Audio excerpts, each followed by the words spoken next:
ہمارے ابو تو بادشاہوں کی طرح رہتے ہوتے تھے, ہل کے پانی بھی نہیں تھے پیتے, اتنے لاڈلے رکھے ہوئے تھے نا امی نے. تب نا ٹی وی کے خود ہی آگے سے آپ کو چینل چینج کرنے پڑتے تھے, تو اوپر سے آواز دے کے کسی بچے کو بلاتے تھے کہ چینل چینج کر دو, خود نہیں تھے ہلتے ہوتے قسم سے. امی کو تو انہوں نے کبھی نہیں تھا بازار جانے دیا, امی کو تو انہوں نے شہزادی بنا کے رکھا ہوا تھا. یہ کپڑا جوتی بنیانے تک خود لے کے آتے ہوتے تھے. امی ہماری کبھی نہیں تھی گئی بازار. ہاں یہ جوڑا میں نے اس دفعہ لیا ہے. کپڑا تمہیں پتہ ہے مجھے اور کسی کا لائبہ پسند نہیں آتا, کپڑا جوتی بندہ اپنی مرضی کا ہی پہنے. اچھا تم ویسے ان کی دور اندیشی چیک کرو, انہوں نے آج تک کبھی امی کو گاڑی نہیں تھی چلانی سکھائی. انہوں نے کہا اتنے سارے بچے ہیں کہ اس دن ناراض ہو کے چلی گئی تو میں کیا کروں گا. اچھا غصے کے بڑے تیز تھے, پتہ نہیں ایک دفعہ کیا کوئی لسی بنائی کہ کیا اس میں نمک تیز ہو گیا, تو وہ ڈول سا تھا انہوں نے ایسے گھما کے گھر سے باہر پھینکا. مجھے یاد ہے پھر امی رات کو بھائی کے ساتھ جا کے نا تو باہر سے اٹھا کے لائی, ان کے جہیز کا تھا. ایسی بڑی کیوٹ حرکتیں کیا کرتے تھے.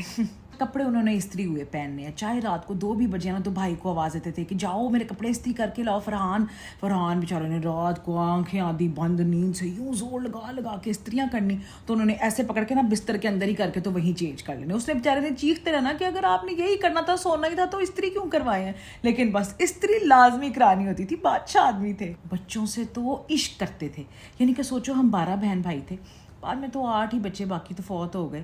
تو پھر بھی امی کو کوئی فیملی پلاننگ نہیں تھے کرنے دیتے, کہتے تھے کوئی بات نہیں اللہ کی دین ہے. مجھے یاد ہے میں کافی بڑی تھی, کوئی 18-19 سال کی, تو امی پھر پریگننٹ ہو گئی. تو چھوٹے چھوٹے کپڑے لے آئے بچوں کے کہ ہائے مجھے پیارے لگے.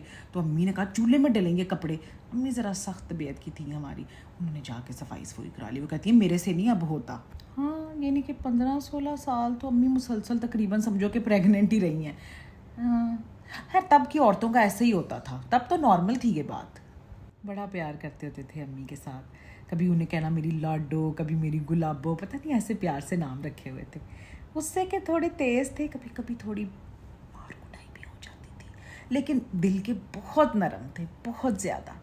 اچھا آخری دم تک انہوں نے امی کے نام گھر نہیں کیا, پتہ نہیں ان کے دل میں کیا بات تھی. انہوں نے بس یہی کہا کہ میرے بچے ہیں, بڑے ہو جائیں گے. پھر قدرت نے اتنا موقع ہی نہیں دیا. خیر ان کے جانے کے بعد پھر پریشانی تو بہت ہوئی. دنیا میں تو ہم نے ان کی زندگی میں بڑی عیش کی ہے, لیکن پتہ نہیں انہوں نے بس دنیا میں ہی ہمیں سارا کچھ دے دیا نا, تو پیچھے کے لیے کچھ چھوڑا ہی نہیں. تو پھر بعد میں تھوڑی مشکل بھی ہوئی, لیکن خیر عیاشی بہت کرائی انہوں نے ہمیں. بعد میں ان کے بھائیوں شائیوں نے گھروں پہ قبضے شبضے بھی کیے, پتہ نہیں امی کے نام کیوں نہیں کر کے گئے. امی تو کبھی عید کے عیدی جایا کرتی تھی اپنے میکے, اور وہ بھی کبھی کبھی 2 عیدیں بھی گزر جانی. ابو اصل میں نا امی کے ہاتھ کے علاوہ اور کسی کے ہاتھ کا پکا ہوا کھانا نہیں کھاتے تھے, اور فریزر بھی یہ وہ کہتے تھے مجھے فریش ہی چاہیے. تو پھر یہ ہوتا تھا نا امی کو کہ کھانا روٹی ان کی چائے شائے کون کرے گا. تو پھر امی نہیں تھی جایا کرتی اپنے گھر ملنے گھر والوں سے. پیار بہت تھا نا اصل میں ابو کو ان سے, تو ان کے ہاتھ کے علاوہ کسی کا نہیں تھا کھاتے. بہت پیار تھا. ان کا کمرہ علیحدہ ہوتا تھا, وہیں انہوں نے کھانا ہے, وہیں انہوں نے اپنا ٹی وی دیکھنا ہے, وہیں انہوں نے سونا ہے. کہتے تھے بچوں کے رونے سے نا میری نیند ڈسٹرب ہوتی ہے. تو بس امی کمرے میں ہوتی تھیں, ہم سارے 8-10 بہن بھائیوں کے ساتھ. ابو شہزادے آدمی بادشاہ, وہ علیحدہ, ان کا اپنا ہی کمرہ, ان کی علیحدہ ہی بادشاہت ہوتی تھی. کیا بات. ساڈے نصیب سڑ گئے, سانو نہیں لبیا ہو جائے بندہ, اب نہیں مل سکتے ایسے بندے کس طرح کے وہ تھے نا. چلے گئے وہ لوگ چلے گئے دنیا سے.